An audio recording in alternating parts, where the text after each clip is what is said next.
तुमने मारिया को राजी करना है। उससे कहो कि कुछ दिनों के लिए हमारे यहाँ आके रहे। यहाँ आने से क्या हो जाएगा? अगर वो मान भी गई तो आखिर कब तक यहाँ पे रहेगी? सारी जिंदगी रोक सकती है। उसके भाई का घर है ये।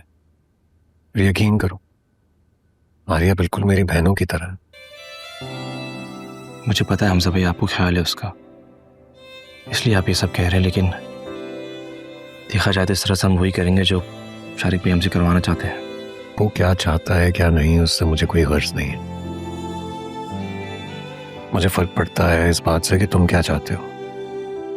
अब तुम खुद बताओ, क्या तुम ये चाहते हो कि उस घर में रहते हुए शारिक और नाज़नीन की बातें सुनते सुनते मारिया डिप्रेशन की मरीजा बन जाए?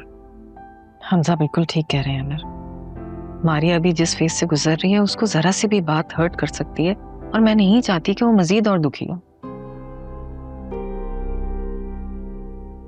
देखो अमर, तसल्ली से मेरी बात सुनो। तुम्हें हर हाल में मारिया को कन्विंस करना है कि वो यहां आकर रहे। एक बार वो अपने डिप्रेशन के फेज से निकल जाएगी तो उसके बाद कोई मसला नहीं रहेगा।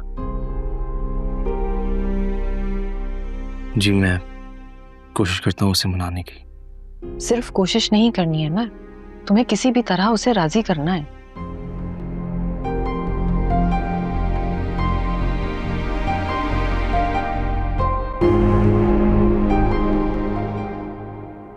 सो गई अमन? सो गई है। ये मारिया को क्या दौरे पड़ने लगे हैं? नहीं तो क्यों, ये किसने कह दिया आपसे? कुछ नहीं, शारिक भाई आए थे शाम में, कह रहे थे इसे मेंटल हॉस्पिटल भेज देना चाहिए। Mental hospital? क्या हो गया शारिक भाई को? किस किस्म की बातें करने लग गए? क्या पता इनका अंदाजा सही हो। उनकी बातें और उनके अंदाजे सब गलत है। बेहतर है कि आप उनकी बातों पे कान ना धरिएगा। मैं इतना बेवकूफ नहीं हूं कि उनकी बातों को संजीदा लूं, तभी तो इनकार कर दिया उनकी मदद करने से। मदद? कैसी मदद? छोड़ो इन बातों को, जो बात करनी नहीं है उसके बारे में क्या बताऊं तुम्हें।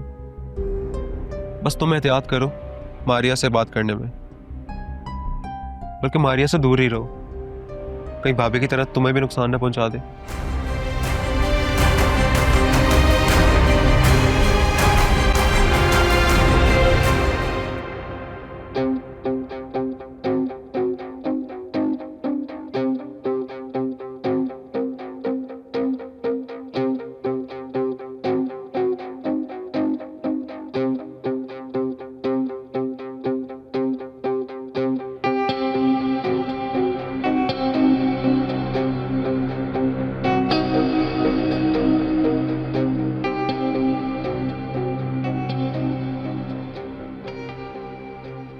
आपका अंदाजा बिल्कुल दुरुस्त था।